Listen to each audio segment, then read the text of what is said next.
реклама.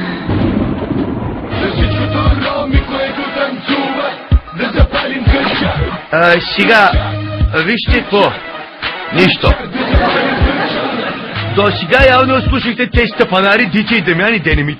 Вече разбрахте къде може да ги скипнете с комбалите. А пък, ако искате да им се посмеете и да живо, елате в дискотека. Дискотека, бе.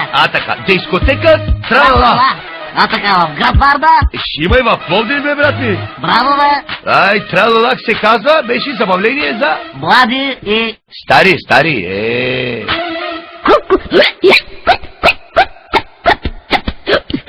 Реклама.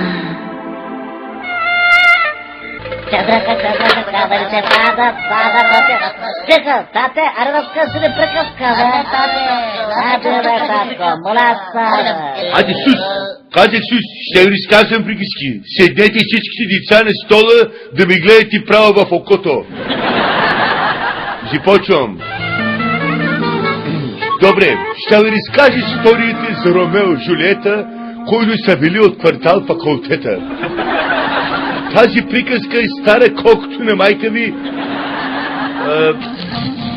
Ахметчо, спри да си бъркаш в носи, татко, защото да не играй шамара по мутрата. Разбрали? Слушай, добре. Ромео бил джепчия първокласен. Решил да скрадне тот в този ден прекрасен. Покатерил си на трафопоста смело той, този топъл летен зной. Тогаз видял е на балкона да простира на баща си панталона. Жулиетата погащи по сотиен от кръстата и той бил заплемен. Димек така се очудвал. Загасил набързо своят фас и викнал той с пълен мъжкарски глас. Ало, Жулието, що не взема са качо у вас?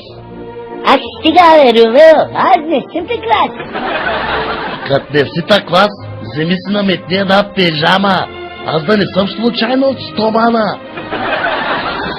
Моята Христа не бил да си кри. Чакам някой танти на любовта да ми разкри. Жулието, баща ти да не ни подслушва да ма би. Ще знаеш с любовта в гащите са кри. Спокойно, Ромео, баща ми е пиян като свирка, сигурно поврища на някой автобусни спирка. И така, тати, Ромео усетил, че май дошъл момента да си качи при нея, Димек при Жулиетта в апартамента.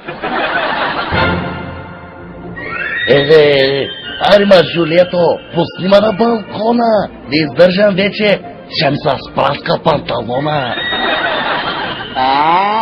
Не може, вкъщи е голяма трепана. Тук се брат ми Есен и Мустафа с голата глава.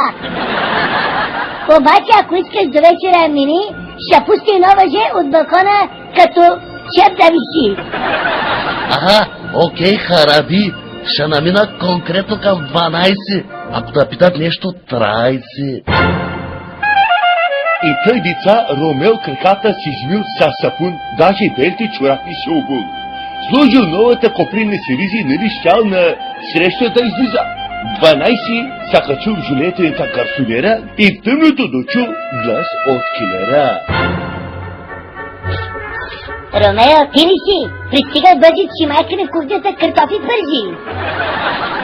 Ходя, спокойно, ма. Щом трябваше да си трая, пък после може и не я да оправя. Влязъл Ромео в тъмното килер, сувал тихо, че си не бил взел финер. Бръкнал бързо Жулиети и тигащи, щото се представил някой да ги не сгащи. И точно в края на тази история навлизаме в привлекателната категория, Димек. Ще помоля малките чавета, деца, и жените да вземат да запушат ушите. И когато бръкнал в гащите на Жулиета, най-голямото красавица на факултета, направо не повярвал сам, с ръката си държал един дебел салам. Ама нека то не е салам, дет го слагат на фелии, по-то си имало и 2 грамадни космати киси. Тока чу фохоту на гласа на Жулиета леко променен, направо ще бил леко баял дебилен.